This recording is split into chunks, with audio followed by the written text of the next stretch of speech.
Verse 18, ang tawo tinuod gayong dalaygon, kun ang Ginoo maoy magdayeg. Imagine, kaniya og dili siya ang magdayeg sa iyang kagalingon. So dili ta magdayeg sa atong kagalingon. Ato ang hulaton nga dayigon ta sa Ginoo kay mo gamit na siyang tao nga mudayeg kanato sa atong gibuhat nga maayo mga higala. Sa atong mga post sa Facebook, no? Labi na gyud sa Facebook. Sobrang bilib sa sarili. Post sa sarili, tapos selfie, tapos kung unsa ang nakamit post, no? Kay gusto dayigon, wa na ipulos. Dapat bahin sa Ginoo ang atong para ang Ginoo atong dayigon, pemi. So dinhin ako sa chapter 11, 2 Corinto chapter 11. Naglakaw mako nga magpailob kamo kanako bisag daw buang-buang ako. Pailob intawon kamo. Mao na giingon ni Pablo sa iyang sulat, no, sa mga taga Corinto. Naglaom siya nga magpailob ang mga tao kay siguro sa iyahang ka isog, di ba? Sabi natong mga tao nga mga magarbuhol na di maayo ugali, baka yan sigurong ginasaway. Pailob intawon kamo. Nangabubo ako alang kaninyo sama gayud sa Dios kay sama man kamo sa putli nga dalaga nga akong gisaarang ipakasal sa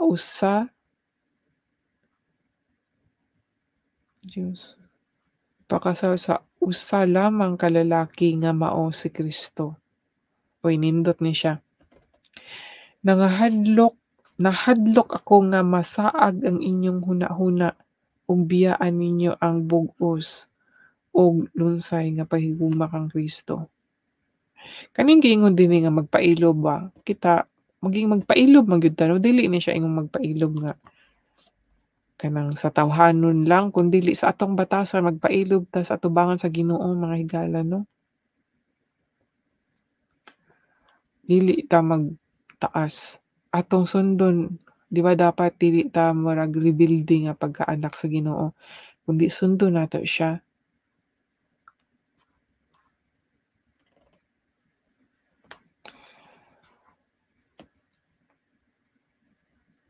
Nahadlok ako nga masaag ang inyong hunahuna ug biyaan ninyo ang bug-os ug lunsay nga paghigugma kang Kristo.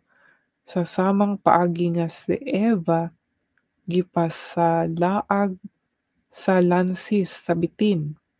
Kay mudawat man dayon kamo ni adtong moanha kaninyo nga magwali og laing Hesus nga dili maoy giwali namo. O gidawat ninyo ang usa ka espiritu nga dili mao ang Espiritu Santo ug ang maayong balita nga lahi sa nadawat na ninyo. Tanawa mga higala, no, naagyo lahi nga espiritu. Mao lagi nang mag-ingat pud ta, no, kanang mga churches ba. Kay syempre we worship God, di ba? Pero nakaingon din nga nagwali kay mudawat man dayon kamo ni adtong moanha kaninyo nagwali og laing Hesus. So naagyo ay nga mga magwawali nga gigamit ang pangalan ni Jesus Christ pero dili gyud ay na sila ni Jesus Christ. Ibang espiritu gyud ay naagyo ay ibang espiritu. Kamo ni adtong moanha kaninyo kay mudawat man dayon kamo ni adtong moanha ninyo. Kay mudawat man dayon kamo ni adtong moanha kaninyo nga nagwali og Hesus nga dili maoy giwali namo ug gidawat ninyo ang usa ka espiritu nga dili mao ang Espiritu Santo. So naay espiritu pero hindi siya Espiritu Santo. Ug ang maayong balita nga lahi sa nadawat na ninyo. Imagine mga higala, mag-ingat kayo 'no.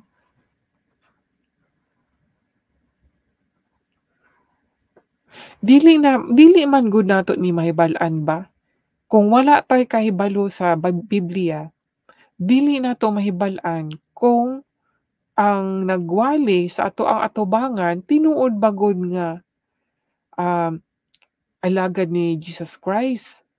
Kay matud dinhi nga naay ubang Hesus ug lahing espiritu, dili Espiritu Santo. Mao na mga higala nga mag-ingat, magbasa ta para makabalo ta. Ayaw ina nga di ka kasabot. Mangayo ta sa Ginoo, nangayo man itag mga bagay, mga material, unay sakit maayo ta. Nganong dili ba nato pangayoon ang iyang pang-unawa sa iyang mga pulong nga mao may gusto niya nga mahibal-an nato iyang pulong. Kay tungod sa mga pulong, pinaagi sa mga pulong, mailhan nato kung kinsa ang atong Ginoo. Mao ni kung wa tay kasayod sa iyang mga pulong, kaning uban nga magwawali nga pataka lang nga dili dai si Jesus Christ, madanig gyud kay wa ko'y alam. Nagtuo ako nga dili ako ubos bisag diutay sa hawod nga mga apostoles. Tingali dili ako hanas mosulti apan wala gayud kakulangi sa kahibalo. Gitin-aw namo kini nganha kaninyo sa tanang panahon ug sa tanang kahimtang. Wala ako magpasuhol kaninyo sa akong pagwali sa maayong balita sa Dios.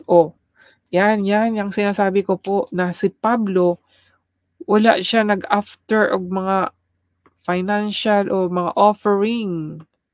Mao ni akong giingon mga higala nga mauna nga ang tao once na tinuod yun ang pag-alagad nila sa Ginoo, dili na sila mag-after og kwarta nimo. Kay ang gi-after nila maluwas ang imuhang kalag, no? 'Pag naagay mga offering sa karon bitaw no maka-discourage bitaw ning mga offering.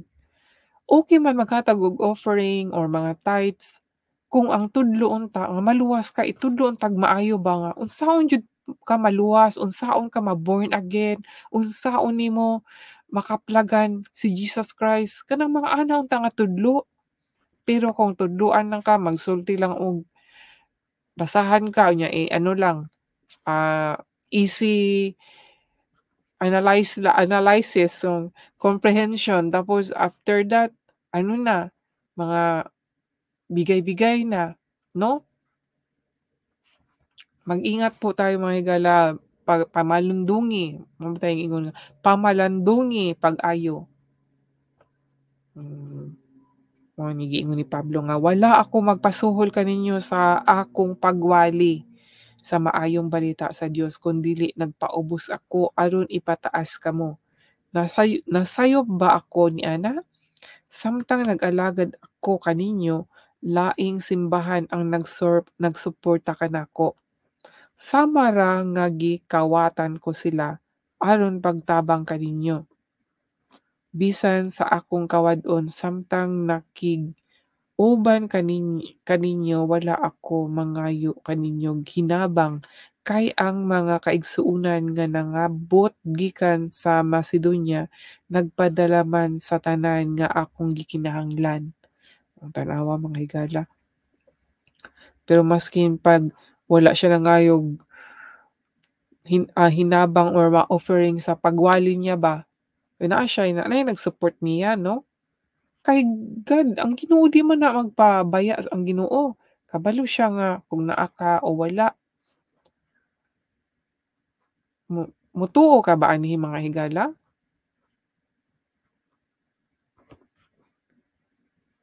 Bisan sa akong kawad-on samtang nakig-uban kaninyo wala ako mangayo kaninyong hinabang kay ang mga kaigsuonan nga nangabot gikan sa Macedonia nagdala man sa tanan nga akong gikinahanglan. Sama kaniadto og sa umaabot, dili gayud ako magsamok kaninyo. Ingon nga ang kamatuoran ni Kristo ania kanako. Walay makapugong sa akong pagpasigalbo niini didto sa kayutaan sa Akaya. Ngano, tungod ba kay wala ako mahigugma kaninyo, nasayod ang Dios nga gimahal ko gayud kamo. Padayonon ko pagbuhat ang gihimo ko karon aron hunungon ang kahigayunan niadtong nagtinguha sa pagpasigarbo ug sa pagpakita nga sila usab naghimo sa samang butang. Kay sila mga mini nga apostoles. So naagyo'y mga mini nga apostoles mga higala 'no, mga mini nga mga apostoles, limbungan nga mga magbubuhat og nagtakuban pagka-apostoles ni Kristo. So yan mga higala, klaro kaayo nga naagyo'y uban nga mga magwawali nga ang gina-after lang nila kwarta, ha. Abi na kanang mga uban nga magwawali wala sila'y trabaho, asa man sila manguhag sa ilang pagkaon, 'di ba? Okey naman ang kung kanang kusa ba, mga higala ba, pero kung kanang magwawali para makakita og kwarta kay after sa mga offering, naang yun na mga higala. Kung naa man kung nakahinumdom ko ba, nabasahan ako ni sa comics, istorya about sa pari 'no, na wala na siya'y kwarta, moadto na siya iyang gitawag ang sakristan na mangadto sa baryo kay magmisa. O di siyempre 'pag magmisa siya naa na siya'y offering, naa na siya'y kwarta 'no, naa na yung mga pagkaon, o di balik. Pero asa man ang kaligtasan didto nga ano 'no, kamoy mag-observe basta obserbaran lang ninyo kay dili lang po naingon sa mga pari na apo na sa mga pastor gihapon. Ako wala man ko nag-ano nga ang pari gyud ana nabasa ra nako 'to na nahinumduman ako 'to sa comics, eh, istorya. Pero naapoy may mga uban nga mga sakrista na nakaagi po sila inana na ilahang pari mao pod mga pari nga may mga bisyo nagasugal 'no? Sa front sa simbahan, maayo kay sila, siyempre nagtudlo. Pero sa wala na nato nakita, wa naa na po na sila another work. Kay ako ma-testimony nako, wa jud ko kasayod nga ana dayang mga pari 'no, mga pari katong mga pari nga akong nakita kay pila man 'to ka pari, nagturlo man 'to ka pari niya. Napagay isa gyud nga grabe kaayang bisyo, palainom kaayo ba. Dako kayo kong respeto sa mga pari. So, wala pa ko kasayod nga ana di ay eh, nga ana di mga pari na gyud sila bisyo nadungog-dungog lang nako nya ako mismo naka-witness na.